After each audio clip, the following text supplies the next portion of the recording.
Bonjour, bienvenue au tutoriel. Donc aujourd'hui, on va parler de trois set functions, à savoir donc order, head et tail. Donc dans MDX, l'ordre des hiérarchies peut être paramétrisé au niveau du développement des cubes.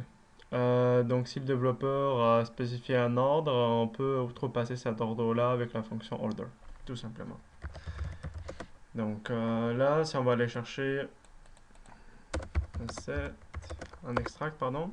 Ça, on voudrait ordonner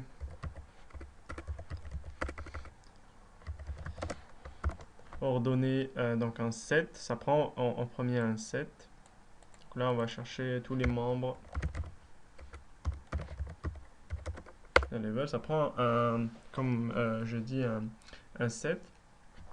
Ça prend un critère numérique ou un critère textuel. Au départ, on va commencer avec critère numérique. Donc, ordonne-moi ce set-là par rapport aux ventes et suit une direction de manière descendante.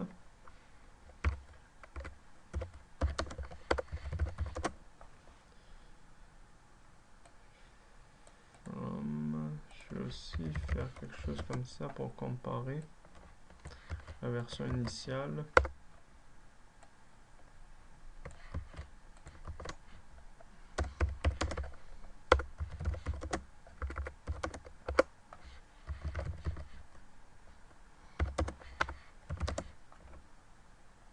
Voilà.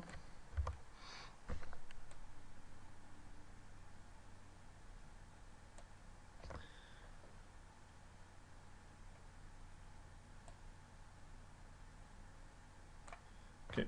Donc là, la fonction initiale, l'ordre initial est relativement le même que notre nouvel ordre. Ordonne-moi ce set de données-là de manière descendante par rapport à la mesure cell. Donc là, si je veux lui dire, ok, ordonne-moi ça de manière ascendante cette fois-ci,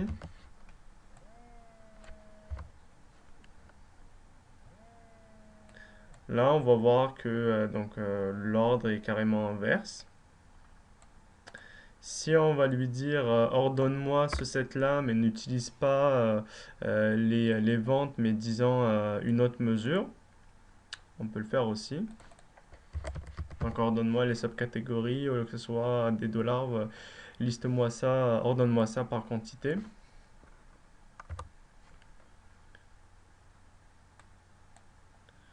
Donc par quantité, ça a l'air être relativement la même chose. Hein, c'est une corrélation entre le nombre de quantités et, et les dollars. Euh, Dans la fonction order, une des directions c'est descending et ascending, mais MDX nous permet d'utiliser ce qu'on appelle break descending, break descending, break ascending. Le break là, il permet de casser la hiérarchie. Je m'explique. Ici, si on va utiliser la même chose ici, puis je vais mettre un order. Là, je vais lui dire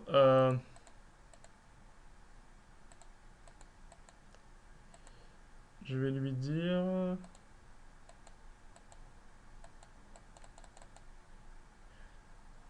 de ordonner la hiérarchie date. Non, pardon. La hiérarchie calendrier.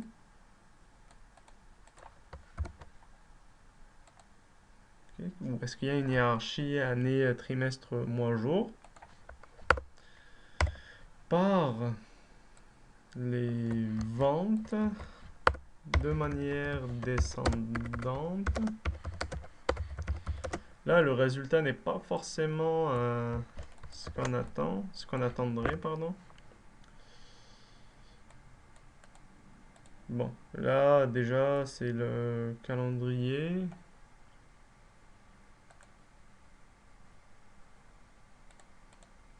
Le all, c'est tout à fait normal parce que donc là, il me met la valeur par défaut. Si je vais lui demander d'aller me lister tous les membres, y compris le all. Donc là, ça me met le road. Puis, étonnamment, ici, ça respecte donc la hiérarchie dans le sens où la hiérarchie initiale, c'est les années, le trimestre, le mois et le jour. Donc, cet ordre-là est un petit peu biaisé par la hiérarchie. Donc, si on veut donc outrepasser cette limite-là, donc il y a possibilité d'utiliser le break descending. Donc là, ça va me lister donc les années d'un côté, les trimestres de l'autre, les mois, les mois. Puis après, on va arriver au jour. Voir ici. Donc la même chose, B ascending.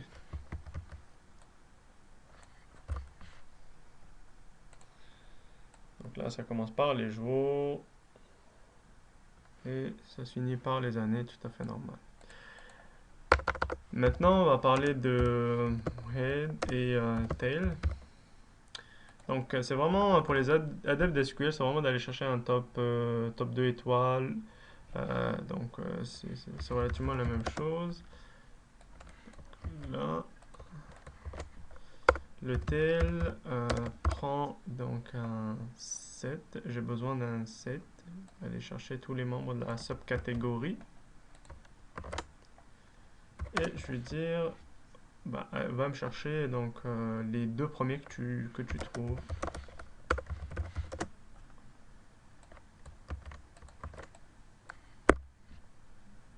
Donc les deux premiers ici, je vais juste faire une comparaison ici pour que ça se paraisse un peu plus clair.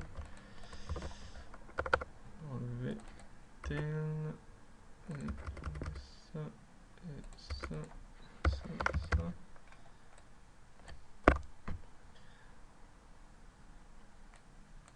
Donc c'est ça. Le tail donc commence du bas et le head va commencer du haut. Certains il commence par mountain et road. Mountain et road. Voilà. Merci beaucoup.